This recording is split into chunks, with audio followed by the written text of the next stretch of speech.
It was always going to be an important date, wasn't it, Beverly? We've got the third and last decisive vote on independence in New Caledonia under a series of accords. This is the real end point, not just a decisive vote about the future of New Caledonia, but the end of 30 years of peace agreements. They stop the day after.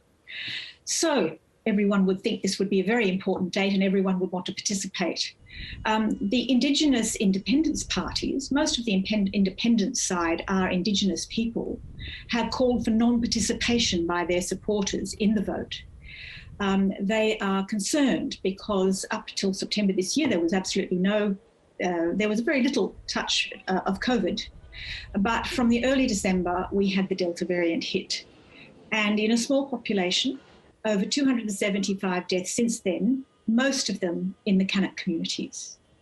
There are extensive mourning rites that are imposed by the Kanak traditions, cultural traditions, even for the loss of one community member. And of course, with the loss of over 100, the Kanak elders have called for a 12-month mourning period. And the Kanak leaders say there's no way we can campaign even for such an important event as the independence vote, and can expect the participation rate, the turnout in such a vote at such a difficult time for the Kanak people. So they asked France if they would defer that vote. It can be held legally any time up to October of next year. But for their part, the loyalists, those who want New Caledonia to stay with France, they want a speedy vote because they say, look, you know, this is the third vote. In the first two votes, as they rightly say, they won. Let's have it quickly because the economy is stagnating. There's so much uncertainty. Investment has left the place. We really want to get things back on an even keel. So the fact that there are these polarised divisions has really supplemented all the existing polarisations about whether or not to become independent.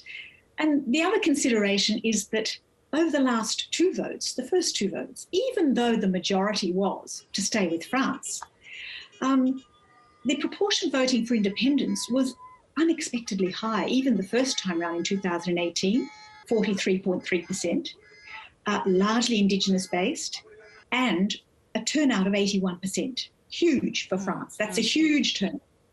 And in just 2 years later, for the second vote, end of last year, there was an 85%, almost 86% turnout. And the result was just under 47% in favour of independence. So you can see that it's whatever the result was going to be, in any normal circumstance, it's going to be close. Yep. It was almost gathering momentum, wasn't it? It was gathering momentum to a degree. I mean, given the sensitivity, if France insists on pushing ahead with this vote, isn't it going to undermine the outcome? Well, certainly there is a question about the credibility of the outcome. The independence leaders have already said they're going to contest the vote. They have been voluble in the United Nations over the last 30 years. There's been an annual resolution on New Caledonia and its decolonisation for 30 years. So they have a ready audience. The Melanesian Spearhead Group has already taken up this issue in the UN and asked France to defer. But it's worth considering a little bit, why has France decided to stick with this date? To be fair, you know, for France too, this is a decisive vote. This is the one that's going to decide things for the future. And I think any French administration would be concerned that they've got their presidential elections in April and their national parliamentary elections in campaigns in June. So they didn't want them to interact. And you could say, someone could say, well, it's just the existing president wanting to, you know, maximise or not have his chances hurt. But in fact, any administration would be careful because presidential elections are known to have impacted very negatively in New Caledonia before. The very last independence vote that was held before this series was in 1987. And the Kanak Indigenous leaders again called for a boycott. And they did boycott. The result was a predictable 98% for staying in France because only the loyalists turned out. And only months later, the already existing violent protests that were taking place escalated, and in between two presidential voting rounds in April that year was a bloody culminating event for New Caledonia. So no administration wants a repeat of that. So you can understand that France wants this to be a peaceful vote. But observers like myself over many, many years, we're wondering, you know, France has been so successful in this imaginative, collaborative agreement over 30 years. And this impressive, 3 votes. Wouldn't Brexit, wouldn't that, whether they love three votes. Exactly. This is the third and final one. Why would they risk undermining the credibility of the vote at this stage? Yes, it really does jeopardise a cohesive outcome. Is it too potentially that it is in their strategic interests that that New Caledonia is not independent?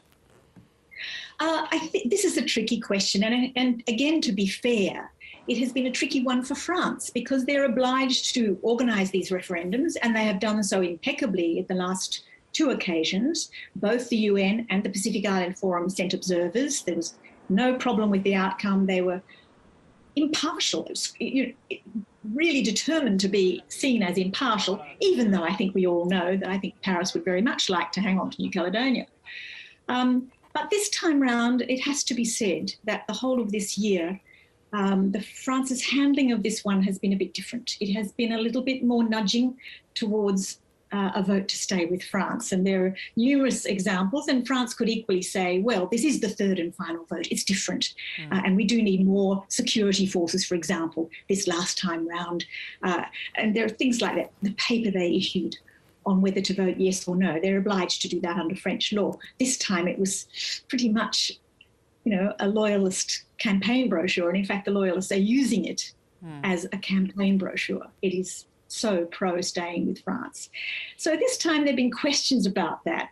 And it's important because it's not just the independence group that is concerned about all this. It is the region. As I've said, many of the leaders have already asked France to please reconsider.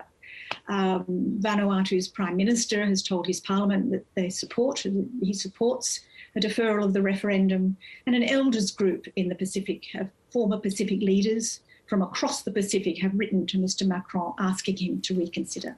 Well, we'll watch with interest as to how it plays out. Great to have you on, Denise. Thanks so much. It's a pleasure. Thank you.